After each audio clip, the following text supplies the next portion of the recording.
Welcome, everyone. Thank you for joining me here for this part of our program.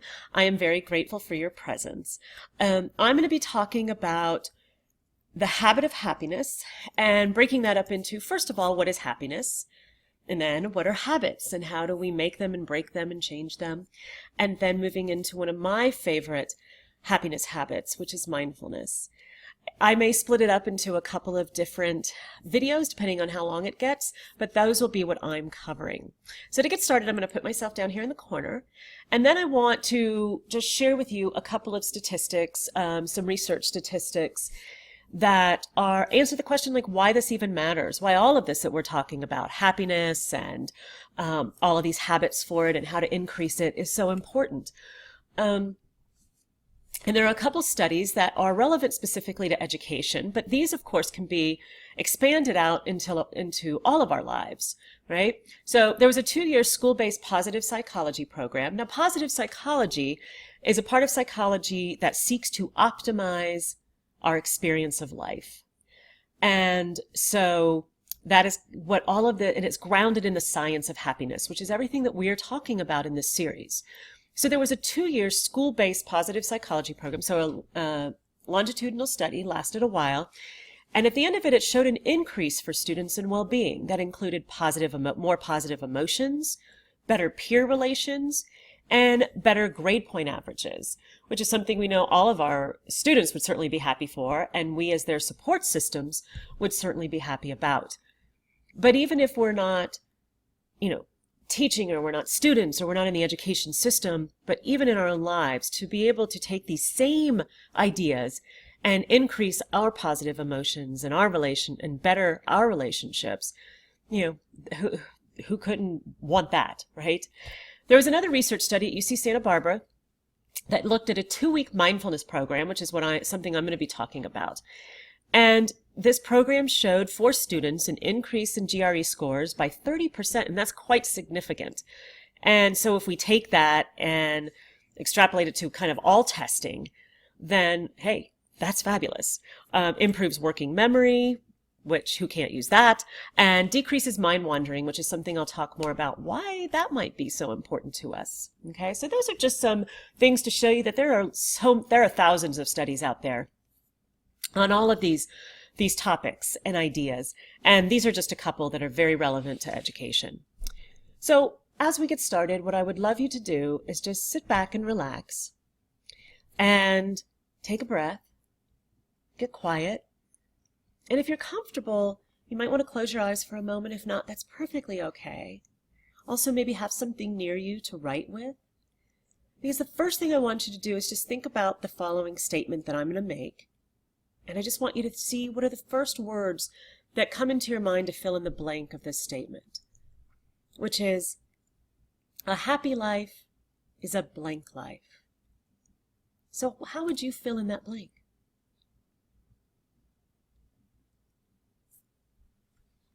What are the first words that come to you that define a happy life for you? Just maybe write down anything that comes to mind. And then imagine for a moment that you are living that happy life. What does it look like? How does it feel? What does happiness really feel like for you? Feel free to turn off the video and write down some ideas for that to get a sense of how you come to this defining happiness. I'm going to talk about some ways we can and also kind of maybe the way that we're looking at it for this program. But I think it's a worthy moment to think about it for yourself. So go ahead, turn off the video if you'd like. If not, we'll move on. So here we're looking at what is happiness and how you define that. And here's an idea for it. This is a quote. This was quoted by Sean Aker, who's a Harvard researcher on happiness, but he says it comes from the ancient Greeks. So it says, the joy we feel striving for our potential. And I just thought that was lovely. The joy we feel striving for our potential. So it speaks of it as being a journey and not a destination. It also speaks of it as being something really within us, not something that we get from the outside, and that it's based on moving towards that which brings out our own best self in life, that moving towards our own individual and unique potential.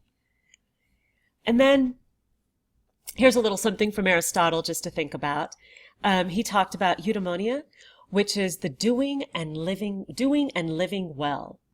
And it defines happiness through a focus on meaning and purpose. And that self-realization piece could be that potential of our own, but to understand that potential as it's used in the world, like what is its meaning and what is its deeper purpose. So we start to see happiness as not being about being happy all the time, because that's not even realistic, but about something maybe deeper than that. And as you think about that, to consider the difference between happiness and pleasure. And then maybe even ask yourself if you or anybody you know ever seems to confuse the two. And when I ask this question of audiences, I often get, pleasure is short-term, it's short-lived. It's usually external to ourselves, something we do or have or want that we feel makes us happier. And I'm not anti-pleasure. It's just getting a sense of the difference.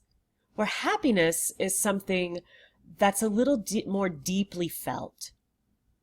And that even though we can be unhappy at times, or we can feel sadness or anger, but that we could still have this idea of happiness within us.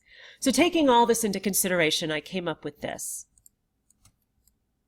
A state of being grounded in attributes that serve a sense of meaning and the overall well-being of the individual. So it's a state of being, something deeply within us. It has attributes or things that help grow that or create that, which is what we're going to be talking about throughout this whole series. And that those are things that serve a greater meaning in our lives as well as our own health and well-being. So you can think about that, play along with that a little bit, and see what you think. As we kind of move on to talk a little farther about the state of happiness and what are those attributes. So if you look at these, I have the words innate traits there. If you have happiness at the top of a pyramid and it's the pinnacle, have all of these other things beneath it that go into the creation of that. Now this term emotional agility, you would probably see more often as resilience, but I really like this idea of emotional agility. Resilience can feel like, I'm just going to power through. Where emotional agility has that sense of flexibility no matter what is going on, that I can be with it and move through it. Optimism, kindness, generosity, awareness, which we'll talk about with mindfulness, positive connections, so many studies that show how important that is, our relationships in our lives, and that deeper sense of purpose, right? So are these innate traits? Are these just things that you're born with? Oh my gosh, they're just always so positive and happy and resilient, and I'm not that way. Is that the case? Or are they learnable skills? Because I think we tend to think of them as fixed traits. And the truth is that we are born with different levels of these. Some infants come out certainly more agile, able to deal with surroundings and situations a little better than others, more optimistic. Some children have, higher levels of that naturally. But I want to start this out with the understanding that just like we may not be great at math starting out, that we can learn the skills of it, that we learn to ride a bike, these are just emotional skills that we can learn. And so I think there's value in understanding that these are skills. So I would like you to just think for a moment before we move on deeper into habits. Do you have any happiness habits already? Because if you think of these as learnable skills, what is a skill, something that you do, that you practice a lot, that you do over and over again until it becomes automatic? Well, it's a habit, right? That's what it is. That's how we define a habit. It's a learned behavior, something we do over and over again until it's automatic. So, do you have right now anything you would consider a happiness habit in your life? Like throughout your week on a regular basis. So this might be another place to pause the recording and think about that, or write some things down. What are your current happiness habits? And then ask yourself and be sure, are they pleasure habits or happiness habits? Now, how do you know the difference? And not that some pleasure can't lead to deeper happiness, but if it's something that a pleasure habit, once done, might leave us feeling worse or guilty or needing of wanting more of it in order to be okay. That's a pleasure habit.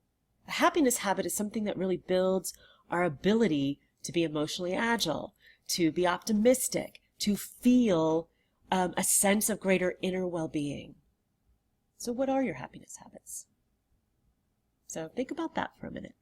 And then we're going to move on to what are, habits in general. So we just defined them as something you do over and over again until it's automatic. So let's take that into the brain for a moment. What's going on in our brain when we learn a habit? So I would ask you wherever you are to just freeze. And notice for a minute how you're sitting. Are your legs crossed? Are your ankles crossed? Are your feet on the floor? What's your posture like? Kind of notice what your body does when it just naturally sits down. Okay? And now I'd like you to put your feet on the floor, roll your shoulders up, back, and down. Tuck your chin just so your neck is in alignment with your spine, lifting the crown of your head up to the ceiling. And then sit comfortably but not rigid. Just relax, but straight. So does this feel natural? Well, maybe not. Because what happens in your brain when you learn anything or when you do anything is that all the neurons involved in doing that thing fire and wire at the same time, right? So they fire and wire at the same time and until they build like a network. And the first time they do it, that network may be really weak. It's, all the muscle, the muscle motor neurons, the emotional neuron, everything going on in your body kind of fires and wires at the same time to build that network. And then when you do it over and over again, that becomes stronger and stronger until you have like a hardwired habit. Now we call this neuroplasticity, right? The brain is plastic. It can be molded and shaped by what you do. It can also be molded and shaped by what you think and what you experience, and through new learning. We used to think that once we reached 18, it was just permanent. Whatever was there, that's how it was. Now we know throughout the life, the brain changes based on what we learn and what we do. It likes our habits because it's easy. It doesn't have to work very hard. But that's what happens when you create a habit. So, I often ask people, like, do you have a habit you would like to break? And usually I'll get yes. And, the one that people are most comfortable sharing is nail biting. But all the habits that people will say are behaviors. And the truth is, if you think about neuroplasticity, a lot of those habits that we want to break that are behavioral started out differently. They started out as thoughts or emotions. And they got wired in. So we were nervous. And we started biting our nails, and all of a sudden it told the brain, oh, that feels a little bit better. And it wired that activity into what it does when it's nervous. It's kind of its nervous network. It's nervous network. And so that became something that we do constantly. But we also have habits of thinking and feeling that are wired into us just as strongly as any behavior. They are patterns of repetitive thinking and repetitive feeling. The more we think the same thoughts, the more we feel the same way towards certain situations, the more that becomes a habit and a go-to, right? And these patterns can either lead to our happiness or our anxiety or our any other state of being that they support, right? So we're going to do a little activity. So if you have something to write on, I'm going to give you a scenario and I'm going to ask you to write down the first thing that comes to mind. So here we go. If you are walking down the hall and in front of you, you see someone coming towards you that you have positive feelings about, and you prepare to wave and say hi. And then as they pass you, they kind of glance at you, look away, and keep going. What is the first thought that comes to your mind? So take just a moment and write that down. You can pause the video. And once you've got that first thought, what is the emotion that goes along with that thought? You just jot that down. You can pause the video. And then what is the action that thought and emotion tend to want to make you do kind of automatically? Right? Okay. So if we were in a group together, I would say, kind of share some of your thoughts. I usually get, they don't like me, there's something wrong with me. Or I get like, jerk, what's wrong with you? Or I get confused, or I don't understand what just happened, or neutral. They didn't see me, they don't know, whatever. And a lot of times, whatever it is, especially if it's one of the first two, anger or rejection, it's this sense of withdrawing from the person that begins to happen. And then the question becomes, what is the only thing? Sorry. So sorry about that. My dog. So the question becomes, what is the only thing you know to be true about why that happened? And the answer, you have no idea. You don't know why they acted like that. But we have thoughts that, come into mind automatically, like narratives that we tell ourselves based on our own experiences, our own wiring, or how our wiring has met our experience. And so those, then that tends to dictate how we respond. But if you knew the truth was, say you found out that that person had just gotten the worst news of their lives and they're barely hanging on, that might change the way you respond to them. Okay? So it's about trying to figure out, trying to understand that we have kind of go-to habits of mind that lead us to potentials, right? All right, I'm going to put myself back in here. So we have to think about our habits of mind as much as our behaviors, right? So this is just that activity. There's another thing the brain tends to do that can cause, unfortunate habits in us sometimes. It has a negativity bias. And what that simply means is that the brain is Velcro for the negative and Teflon for the positive. We tend to hold on to negative experience and negative thinking. You get a new hairstyle and 10 people tell you how great you look, and one person looks looks at you sideways, says something snarky. And what do we tend to remember or hold on to? So, and that served us well in evolution, because if we missed a chance for something good, we could survive to see it again. But if we missed a chance for a threat, then we couldn't. But this doesn't serve us so well in our day and age all the time, right? Because if those stories are social and emotional, then those negativities, and we kind of stick to them, that can be a little bit that can cause us some issues with our habits. Another one is what I call story spinning. So this is that constant ruminating, and we spin a story about why people acted like they did in the hallway. That's really what that is, right? What might, could, should, might happen. So I often do with students, I'll talk about, if you find out there's going to be a party on Tuesday, there's going to be a party on Saturday, but you find out about it on Tuesday, and somebody you have strong emotion, negative or positive, about is going to be there, when do you start thinking about it? How much of your energy do you put towards that? All the mights, coulds, shoulds, woulds, what's going to happen? And this can happen in anything, right? We have a meeting with our boss and we roll through what that could mean. And these stories can limit us or expand us. It kind of just depends on what our potential stories are, right? So the next part that I'm going to talk about, and I'm going to do it in another video, is how do we make changes at last? How do we move towards a more positive bias? How do we stop that story spinning? How, do we work with our brain and its natural mechanisms to build healthy, happy habits? So join me in my next video. Thank you.